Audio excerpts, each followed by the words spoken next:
Good morning everyone.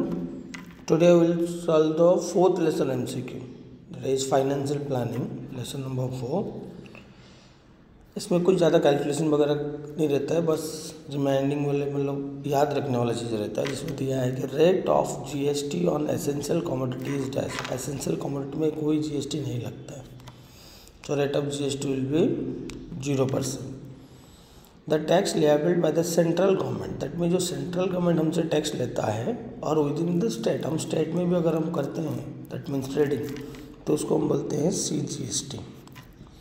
ठीक है, tax कौन लेता है? Central government, that means CGST.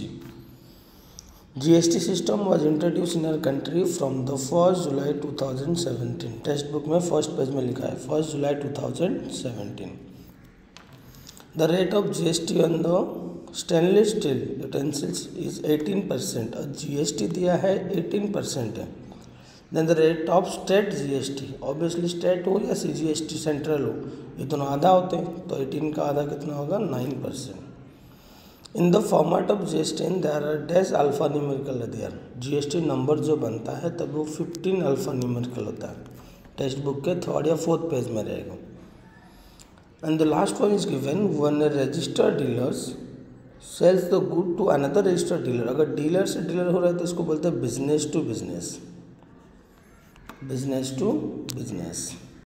इसका एक सेकेंड पार्ट भी है. चलो प्रॉब्लम सेट 4B, इसमें शेयर्स बारे में डिसाइड होता है. If the face value of a share is 100 rupees, that means FB दे दिया हमको 100 and the market value is given 75 rupees. Then which of the following statement is correct. अब बताओ FB मतलब फेस वैल्यू ज़्यादा है, मार्केट वैल्यू कम है, तो इस जगह में जो होता है उसको हम बोलते हैं डिस्काउंट. वो भी कितना हुआ डिस्काउंट? 25 रुपीज़ का. तो देखते हैं इसमें कहाँ लिखा है. द शेयर इज़ प्रीमियम, गलत. The share is discount is 25, सही. द शेयर इज़ प्रीमियम, ये भी गलत. द शेयर इज़ डिस्काउंट 75, ये गलत हुआ. तो आंसर होगा B वाला. The share is discount 25 rupees का डिस्काउंट हुआ है. Next question number 2. What is the amount of dividend received per share of the face value 10 rupees. अगर फेस वैल्यू दिया 10 रुपीज़, फेस वैल्यू मतलब कंपनी जब अपना शेयर क्रिएट करता है तब जो अमाउंट वो डिसाइड करता है. डिविडेंड डिक्लेयर दिया 50%. डिविडेंड कितना दिया है? 50%. मतलब जो भी शेयर की प्राइस है उसका 50% मिलेगा. तो 10 का 50% कौन हो जाएगा? 5 rupees. Next,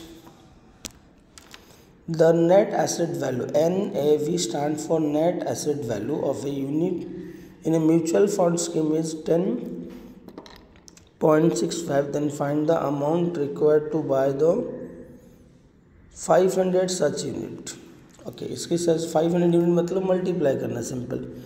10.65 into 500.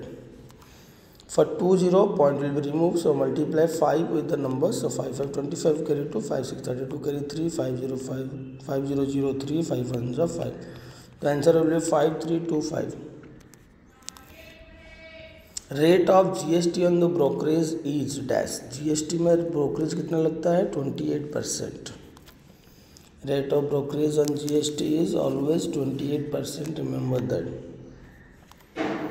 To find the cost of the share at the time of buying, the amount of brokerage and the GST is dash. अब यहाँ पे दो केस आपको याद रखना है, एक होता है बाइंग और एक होता है सेलिंग.